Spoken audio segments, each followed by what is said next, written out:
We're going to discuss doing our first print on the Maker Select 3D printers. When we walk into the machine, we need to do a visual inspection of it first, making sure, one, that it's on, so there's a switch back here in the back that will turn it on, and two, that this bar right here is parallel to the bed. If it's not, there's either an issue with one of the stepper motors not acting correctly or one of them being disconnected.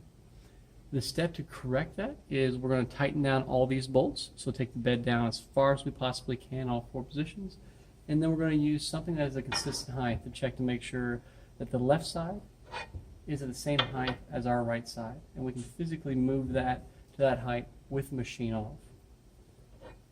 That's going to be a minimal step, so we'll probably have to do that 1 out of every 30 prints. The more common thing is going to be that we're going to have to change filament and level our bed. And so let's go over those two processes. For the filament, we're going to go down into Tools. We're going to select Filament, and we're going to select either load or unload the filament. Once I click that, it will go in through a process where it heats up the machine up to 200 degrees Celsius, and we will either push this down and pull up, or push this down and push down if we're adding new filament when it gets up to that 200 degrees. We already have our pink filament in there, and so we're going to continue on, just sort of back away from that. Our next step is going to be to level our bed. So to do that, I'm going to go into System, I'm going to Home the Machine, and what that means is it's going to go down and hit all these little limit switches and make it to where the machine is in its origin or its 000 spot. And that allows us also to know that the machine's not going to do anything crazy on us. Once it gets there, we're going to have to level it at all four corners. And so we can move this with our hand, and we can sit there and take this card and just slide it underneath, and we're going to turn this knob back and forth, trying to get it to where it just sort of grabs the card just a little bit. We're going to then move to the next corner, do the same thing, okay. Move forward, do the same thing, do the same thing on the back, and then we're going to do that another time. I leveled this bed before this video started, and so you do want to go around and level it another time, because when I'm adjusting this one, it might affect the far one, and just doing it 2 times will make it more level. So once I have that, I'm going to click back here, and I'm going to grab my SD card. Now I've saved my G-code onto this file, and so all I have to do is set it in over here. There we go.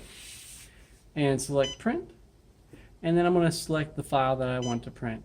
Typically the newest file is going to be up on top.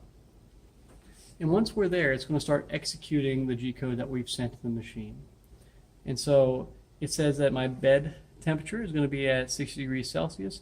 And so we're going to wait for that process to get all the way up to 60 degrees before it moves on to the next process. Once we have that, our end effector, or our hot end, will need to get up to the amount that we set that, and then it will start moving the machine. You are able to pause the print if you want to like switch out filaments here and there. It ends up working sometimes really well, and it ends up a lot of times sort of messing up the print, and then setting continue, and then we can also stop our print here. Once it's running, it's highly important to make sure that nothing bumps the bed, because it's not going to know where it is in reference if you do that. And so sort of step back from the machine, let it go, and we'll take it off in a little bit. So when your print starts, it's going to rehome the machine and then go down and actually start. It's kind of nice to pull this extra flex out, just sort of make it work out well. And our biggest issue is making sure that the first layer adheres well. There's a couple different things you can do. This is a built tack surface, and so it's made to sort of grab that filament a little bit. You can also take and put glue on it or hairspray. Don't do that unless anyone prescribes you to, or if you're having other issues. So we're going to get down there and take a look and see what makes a good layer. So this first layer looks pretty good on the fact that it's not peeling up in any way. It looks like it's sort of smushing into there. Sometimes when the layer is bad, you'll see little wires come up. That's an issue. You'll notice it also sped up rather drastically when we start our second layer.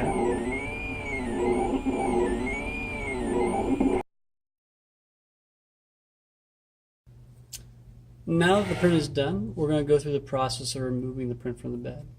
To do this, we're going to use a paint scraper, and we're going to sort of pry underneath the part to lift it up.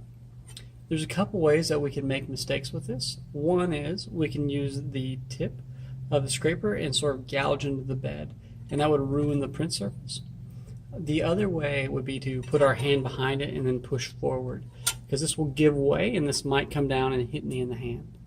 And so we're going to put our hand to the side here and set this down and slightly work back and forth. And I'm going to have to put a pretty decent amount of force on it to get it to release up.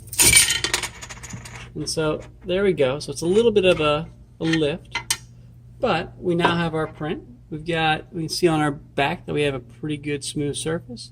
And so that'll work. Good.